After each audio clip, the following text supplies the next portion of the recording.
going to look at the Book of Enoch. It's probably the most important book ever written. It didn't find its way into the Bible because it's the original Bible before the Bible, before the Old Testament.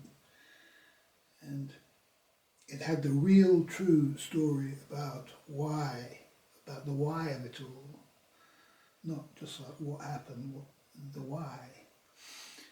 And Enoch was the last teacher of righteousness, great prophet that came at the final end time before Noah, before the great flood of Noah. He was the last. And he didn't go on the ark. He sent Noah to go on the ark. Noah gathered together the elect and went on the ark. And Enoch's job was to try to correct the watchers. And we'll go into what the watchers are. The watchers are the fallen demonic angels who were running the show. They were running the show. They had taken over the temple, like the scientists are taking over the temple now. And they were just doing bad stuff in the world, destroying it. And it was Enoch's job to warn them that if they didn't stop, didn't change their ways, that God was going to destroy them. And so they can't be destroyed. God or nature cannot destroy the evil until it's been given a final warning. The final warning is always a challenge for the senior teacher of righteousness. The senior teacher of righteousness has to say, enough is enough, this is your problem.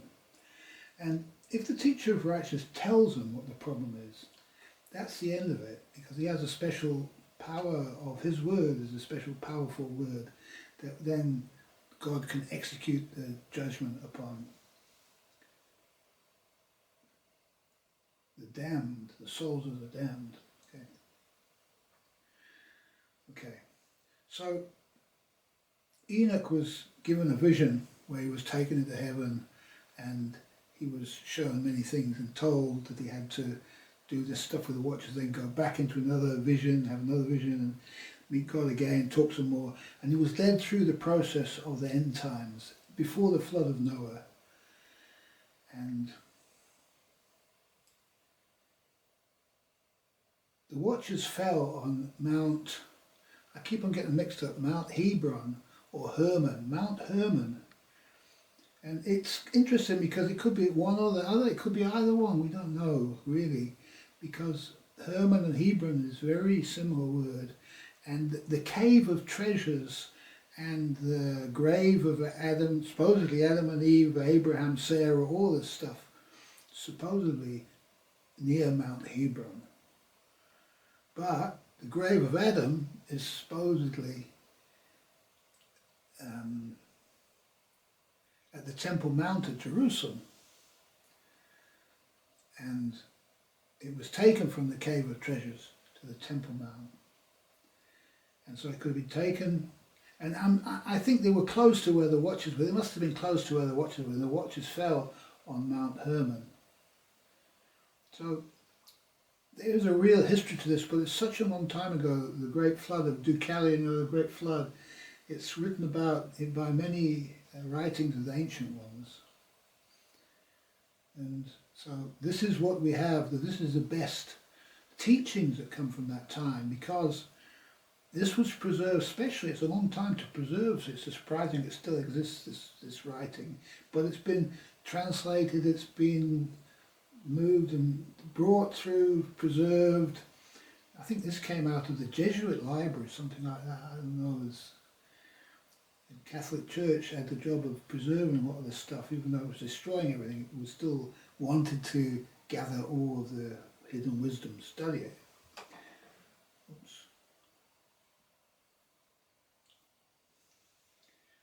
That means something, oh, that means something about just hit it again. To photograph it. Nowadays, we're moving from the written into the cyberspace, and cyberspace done with photography, and so there's also a danger of losing some of this stuff in the process.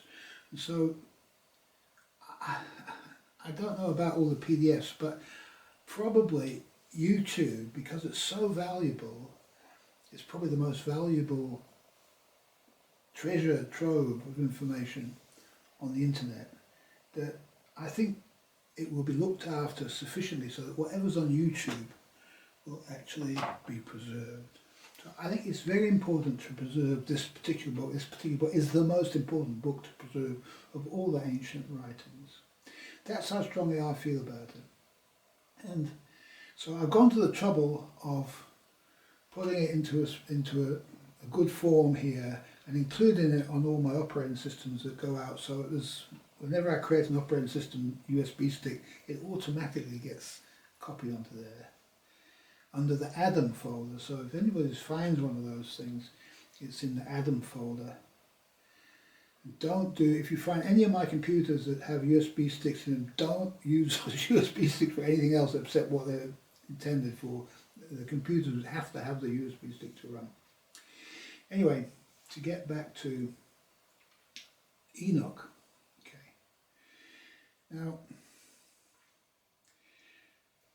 when he was writing the Book of Enoch, it's a story about what happened with the giants and how they failed to come up to the correct standard, and so were taken out, and how they became the basis for evil spirits in the world after the flood. After the flood there were evil spirits, before that there weren't. And so what Enoch wants us to know is,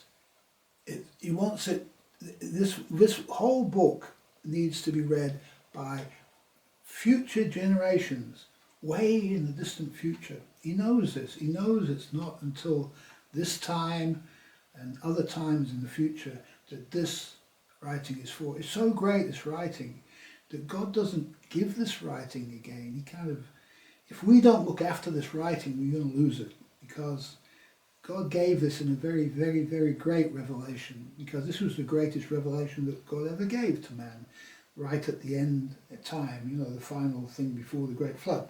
And so what Enoch talks about is another destruction of the earth. This time they say it's in fire.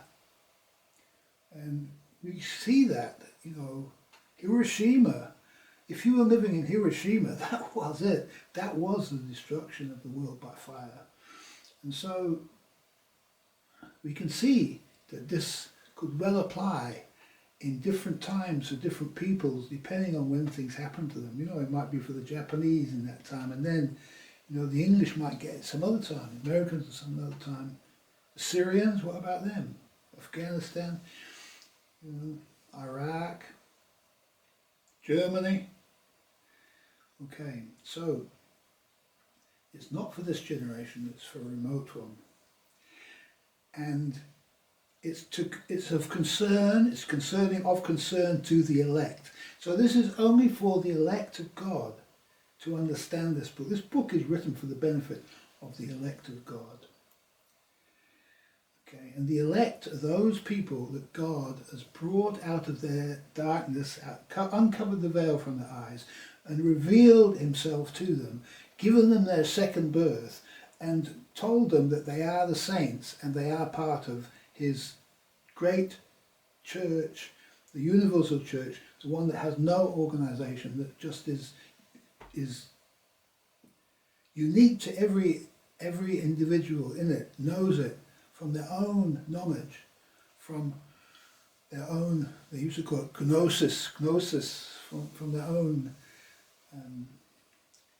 revelation, being revealed to them, each one individually. They haven't sort of heard somebody else and then used that as a stepping stone. They've had the gnosis revealed to them. They've had the wool taken off their face, off their eyes, and they've seen the reality. Now, those holy ones, they're not elect until they are put on the right hand of the Father. It doesn't happen right in the beginning. That's something that God gives to the initiate. Each initiate gets that individually without somebody else signing it. And they have to know that they are part of the elect. And you can't fool anybody with that. You're only fooling yourself, because it doesn't matter if you're not one of the elect, you'll just be taken out at this point, because God only preserves the elect at this point. Okay.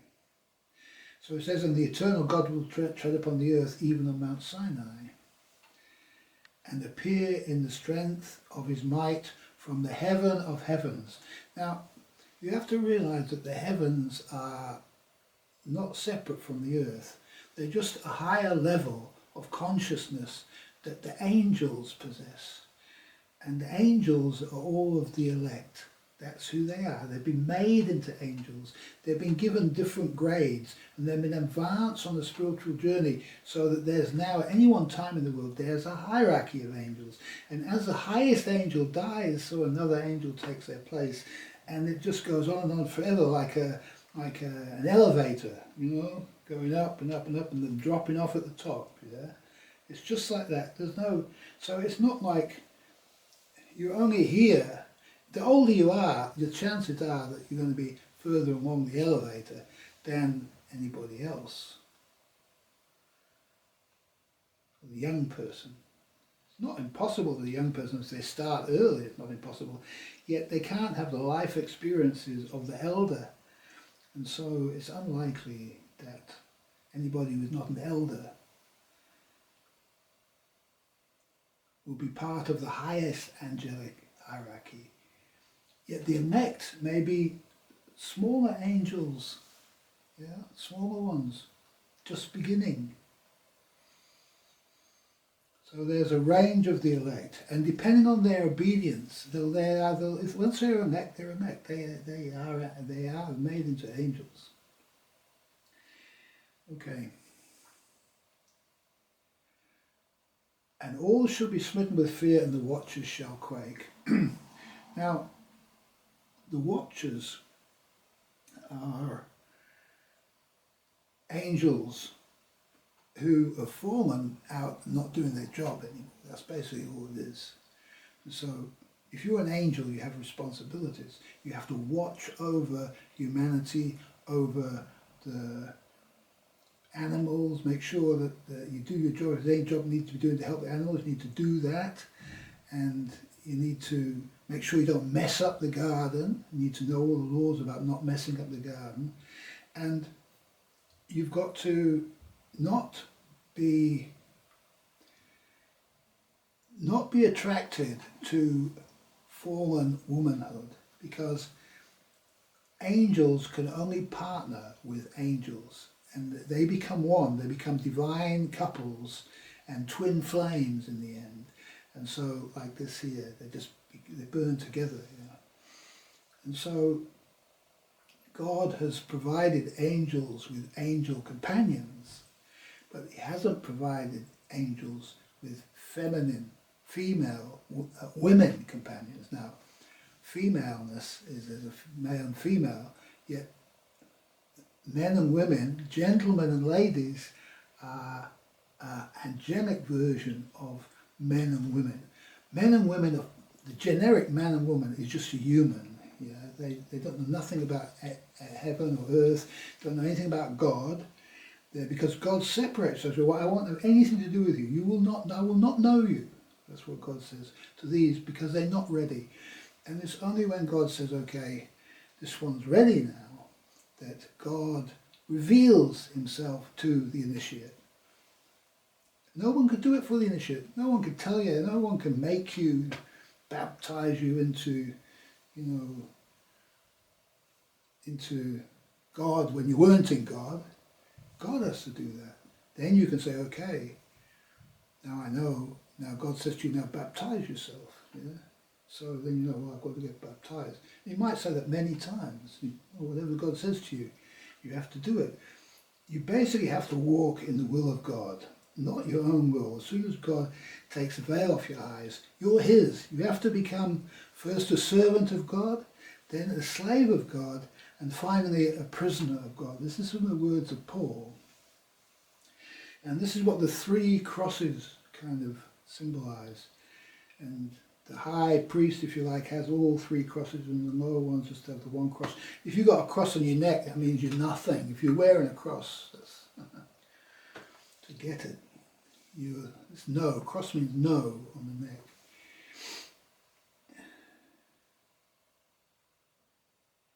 So the watchers took to themselves wives of women, and they taught their secrets, because God only reveals his secrets to the angels, and then the angels are supposed to give them to other angels, who they train up to be like themselves, and they don't teach them just physics and just mathematics and just atom bomb technology. They teach them all of the right way to, moral way to, before they teach them anything. And so what the watchers did was, they went into women, and they had sons and daughters, and they taught their sons and daughters and all the secrets that they didn't fully understand, taught them wrong, because they fell off the pathway, they fell out, they did things wrong, and so they taught wrong, and evil is just to live backwards, and so their behaviour, everything was wrong, and they taught it to the women, they taught it to the offspring, and the offspring became even worse, further away from the knowledge of what the right and wrong. And so these they called the giants, and they consumed the earth. So instead of just eating and living in a very frugal way, poverty, chastity, obedience, and frugality is one of also the qualities of the elect. They didn't do this, and so they consumed everything, and the world was turned from a paradise into a wasteland. And the worst of them was, well, they give a name. The name doesn't matter what the name is, it's what it means. It's Azazel was the name. And he was the one that taught metalworking and the fashioning of weapons and all sorts of stuff, science, physics and science and stuff like that. And so he is regarded in the Book of Enoch as the greatest sinner on earth, and a special place is made for him. He becomes an evil spirit. Okay, so let's have a look at what it says here.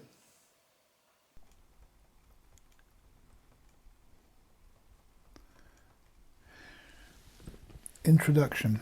The words of the blessing of Enoch, wherewith he blessed the elect and the righteous, who will be living in the day of tribulation, when all the wicked and godless are to be removed. And he took up this parable and said, Enoch, a righteous man, whose eyes were opened by God, saw the vision of the Holy One in the heavens, which the angels showed me, and from them I heard everything, and from them I understood as I saw. But not for this generation, but for a remote one which is for to come. Concerning the elect I said, and took up my parable concerning them.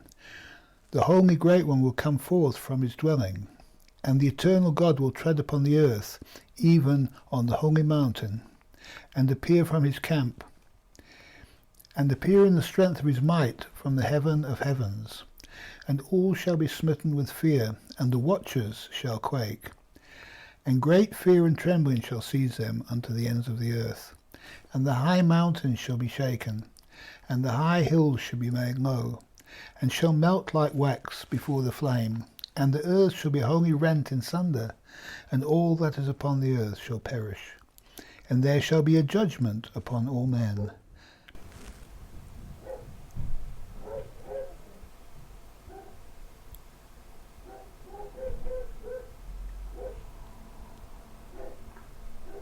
There's a lot of dog here.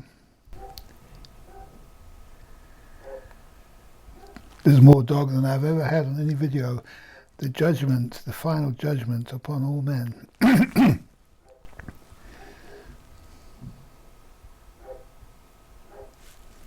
goes on and on.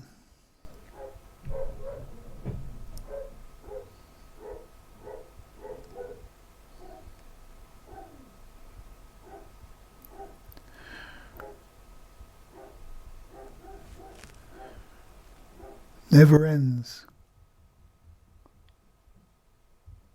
Never before has this happened. Not like this.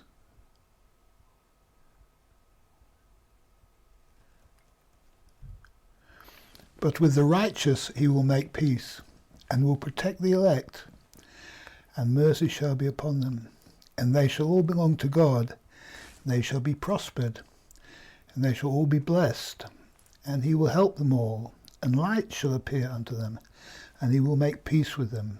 And behold, he cometh with 10,000 of his holy ones, his saints, to execute judgment upon all, and to destroy all the ungodly, and to convict all flesh of all the works of their ungodliness, which they have ungodly committed, and of all the hard things which ungodly sinners have spoken against him.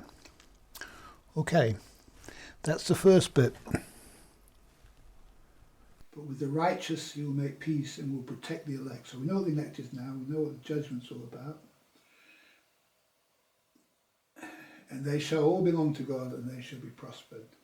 Protect the elect, and they shall prosper, and they shall all be blessed, and help them all, and the light shall appear unto them, and he will make peace with them. And behold, he cometh with 10,000 of his holy ones. That's the elect. Those are the high-level angels, to execute judgment on all. So in the end, he executes judgment on all, and to destroy all the ungodly, and to convict all flesh of all the works of their ungodliness which they have ungodly committed. Now, I want to tell you how God does this, because it's not actually explained, because it's an ancient book, but we know a little bit more now about how this actually works. And so, what God does is he raises up two opposing fake religions, like we have the fake religion of Islam and the fake religion of science, or the fake religion of Christianity, the fake religion of Byzantine Christianity, or the fake religion of communism, Russian communism, and the fake religion of American, whatever it is. Okay. And so he'll raise these two opposites up, both fake, and then he'll make them fight one another in a final battle. The same way as the Japanese and the Americans came, boom, from Hiroshima. That's how he does it. And then after that, he raises up the elect, and he saves a portion of the people out of it, and then he creates a new nation out of that. And so it's interesting, if you study like the Crusades, at the time the Crusades were terrible wars of Islam versus Christianity. And you know, the people that lit the fire, were called the Druze. I only found this out a few days ago. And the Druze destroyed the Temple of Solomon. What's it called now? Not the Dome of the Rock, is it? The temple. What's on the temple now? The Church of the Holy Sepulchre. The Church of the Holy Sepulchre. See, I couldn't remember the name of it. It must have been the devil himself was in there, you know. False teaching to the people, make them go do all sorts of rituals and that. Because the real, true religion of God, there's no rituals. There's nothing, no rituals at all. Everything is the will of God. Jesus taught no rituals. You know? Enoch, there's no rituals here. So wherever you find ritual, you will find the devil himself. And so the Druze recognized this, and they destroyed that temple, which I can't remember the name of again, and that caused the Byzantines to go to Italy, to Rome, and talk to the Roman Catholics and say, can you help us? Come help us, please help us. We're being destroyed. And they went over and they ended up not fighting the Druze. The Druze were preserved as a holy people, and they live today now, and the Druze have never interbred. They had a period of time where they they were open to people converting to become Druze, and they're only lasting like 20 years or something like this. You can check it out, the exact details of it. But after that they closed it, so nobody could become a Druze after that, except, and only one Druze had to marry another Druze, and it's been like that ever since. So there's been nobody converted into the Druze, the people of the Druze, ever since it started.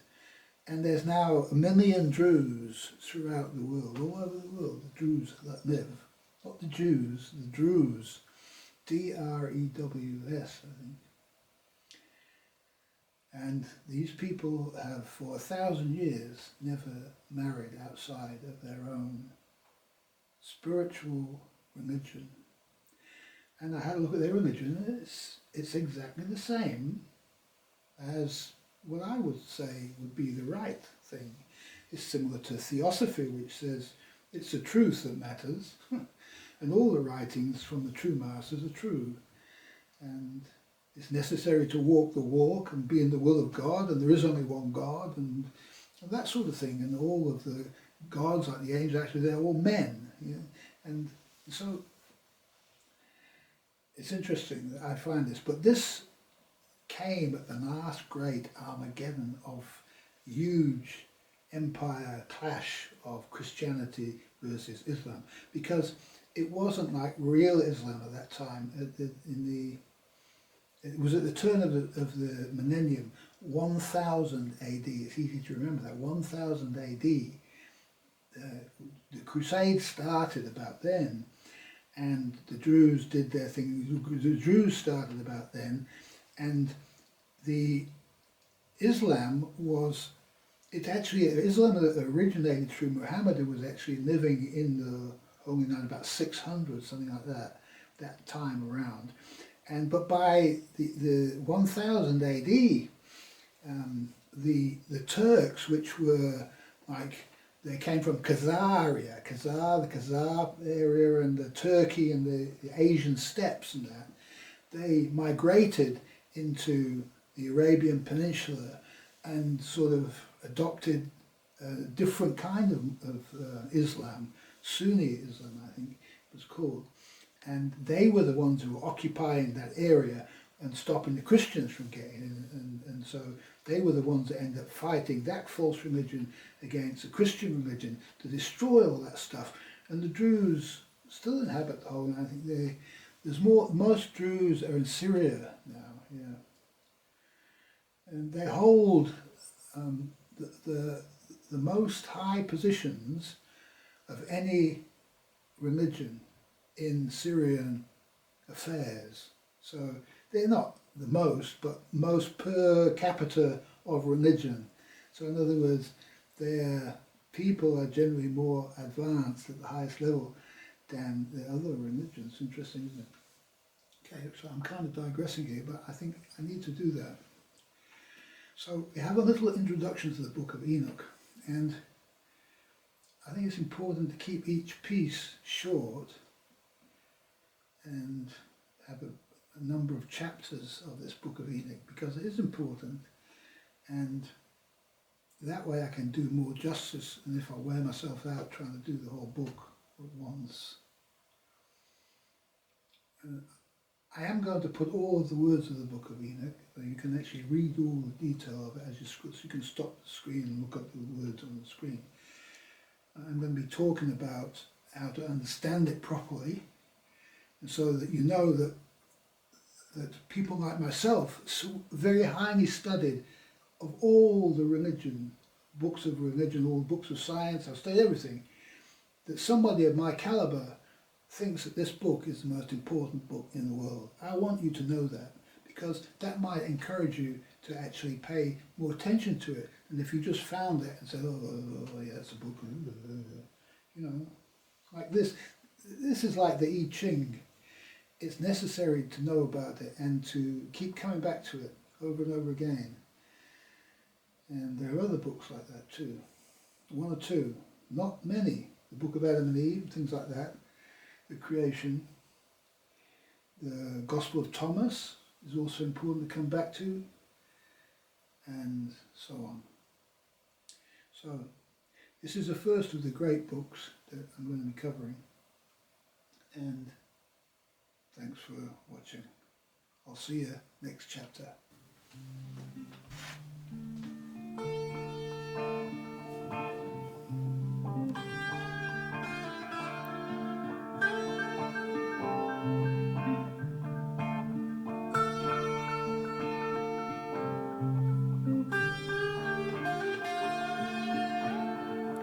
Where is the door?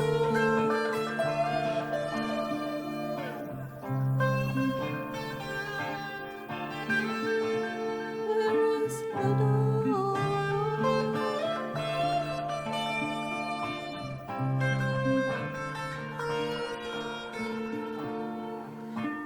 Where is the door to everything important? Where is the door?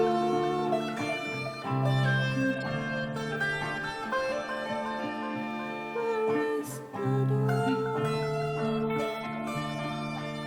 to everything important?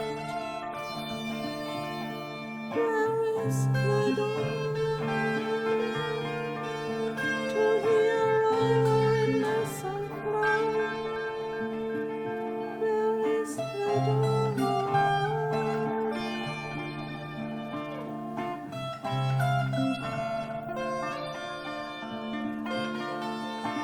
to tell you in love?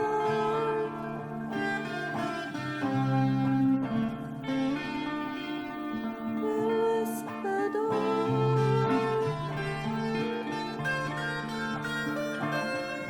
Where is the door to vital human love? Where is the door to hear our innocent flower? Where is the door to vital human love?